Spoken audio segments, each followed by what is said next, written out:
Well, hey everybody, I'm Eddie Provident. This is DK Pittsburgh Sports. You're watching Steelers Today. With me as always is Dale Lolley. No, I'm not Dale Lolley, and I'm here to help you because you're terrible at this. This show is brought to you by BetQL, the only app that you're gonna need to get a jump on your sports book and get the advantage that you want for your betting. But what is going on right now?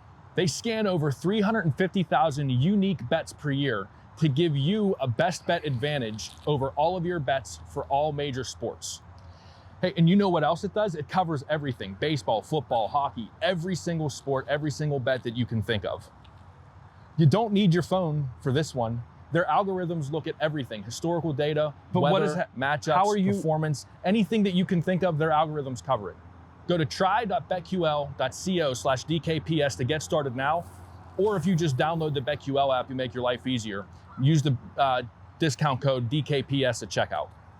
Right now, if you use DKPS at checkout, you get 25% off any subscription.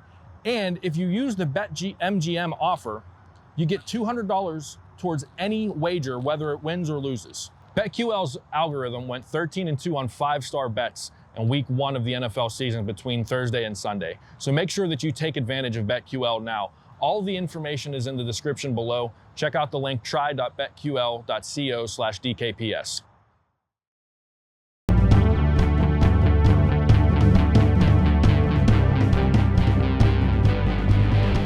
Welcome to Steelers Today. I'm Dale Lolley of DK Pittsburgh Sports, here, of course, with Tom Reed, also at DK Pittsburgh Sports. And it's Thursday, Tom. It means the game is inching closer. Steelers got some good news yesterday. Devin Bush back at practice. See that again today. Cam Sutton back at practice. Getting a little bit more healthy on that defensive side of things. We just talked to Keith Butler a few minutes ago. And, you know, I think people are losing sight of the fact with this team a little bit. They've been missing T.J. Watt for about a game and 3/4 of another game. Alex Highsmith was out for a game. Tyson Alualu's obviously been out for a while. Joe Hayden's missed a game. Cam Sutton's missed a game. Devin Bush has missed a game. They haven't really had that defense on the field together much this season. This game against the Seahawks this weekend will really be kind of, you know, the first time they've had it together. They had it out there, obviously missing Sutton for the most part against the Broncos last week until Bush went out. Well, now you're getting that group back together that was on the field against the Buffalo Bills that, well, looked pretty good and actually helped you beat the Bills, the only team that has beaten the Bills. Yeah, and you go back and think about last year where the defense looked so good for a long stretch, and then they lose Devin Bush, and the defense after that they were kind of band-aiding. Bud Dupree. It is the NFL. It's kind of the way that the NFL operates. But you're absolutely right. It'll be interesting to see if the Steelers, this defense, can now be the dominant group they probably are going to need for long stretches this year as this offensive line especially tries to find its way. I think that was, when you think about this season, I think they were banking on the defense being lights out to kind of carry them in some of these games that they lost, and the defense wasn't horrible, it was kind of ordinary. Yeah, and it wasn't what they needed it to be. Yeah, they can't have that, but you're right, getting guys back certainly will help. The interesting thing about this game, at least from my perspective, is they're facing a backup quarterback in Geno Smith. What is Geno Smith at this point? I don't know. I mean, he hasn't started. He started in 2015 and 2016, maybe back in 2014, 2015. I may have my years mixed up, but hasn't played a lot since then. So, you know, if you're Keith Butler or Mike Tomlin in this defensive staff, you're trying to go back and look and find out what Geno Smith is. There was no preseason last year. Yeah. So I think he threw 5 passes last year or 4 passes last year for Seattle. You had some preseason this year. He threw 17 passes last week against the Rams.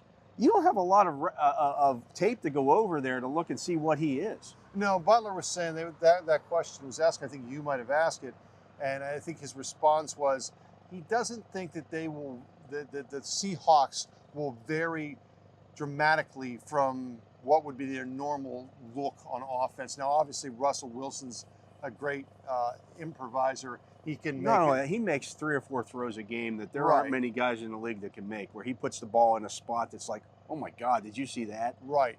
But I think for the most part, for the base part of their offense, they're basically not going to tear an entire offense up for a backup quarterback. He's going to run it to the best of his ability. I also like Keith Butler's answer about overconfidence. He said, "We're 2-3. That's really all you need to know. We can't really afford any slip-ups. They've dug themselves a hole. They're trying to dig themselves out now so that they can't go into this game with any overconfidence." Yeah, I believe that as well. I just think, when you look at this game, it's a Sunday night game. The Steelers traditionally do really well on those Sunday night games.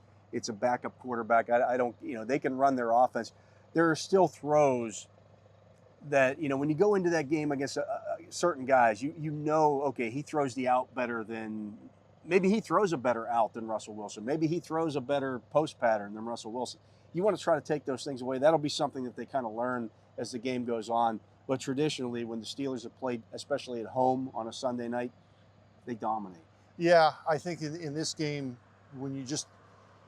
how can you get beat in this game? Obviously, turnovers. You don't when obviously those two big wideouts, and Keith Butler was talking about them. They're big and fast. Yeah, you can't let DK Metcalf and Lockett get behind you. Yeah, and the Steelers have had some issues with that. Again, getting Cam Sutton back this week helps that. And moves everyone back down a place. Absolutely. And Seattle really relies on those two guys. They catch more than 50% of the passes for this team. They really don't have a third wide receiver that's going to hurt you a whole lot. So, you just got to gear up to stop those guys and go from there. And hey, maybe the offense against that Seattle defense, can't stress this enough, how bad the Seattle defense has been. 450 yards a game.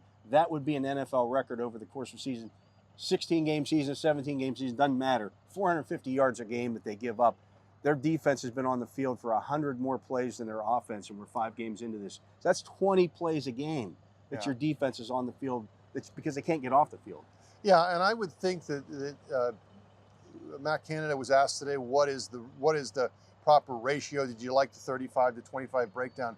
Running the ball, his point, of course, was we'll do whatever we can to win, whatever. I think they would love to have the same ratio this week because that probably means they're playing from ahead. Absolutely, yeah. I mean, that's the idea. Get that running game going again. Running backs do still matter. All the people out there said you don't take a running back in the first round. How do you feel about Najee Harris now? Let me ask you that. But anyways, I digress. That's going to do it for the show today. So check out our partners at BetQL. They bring you the video here. He's Tom Reed. I'm Dale Lolley.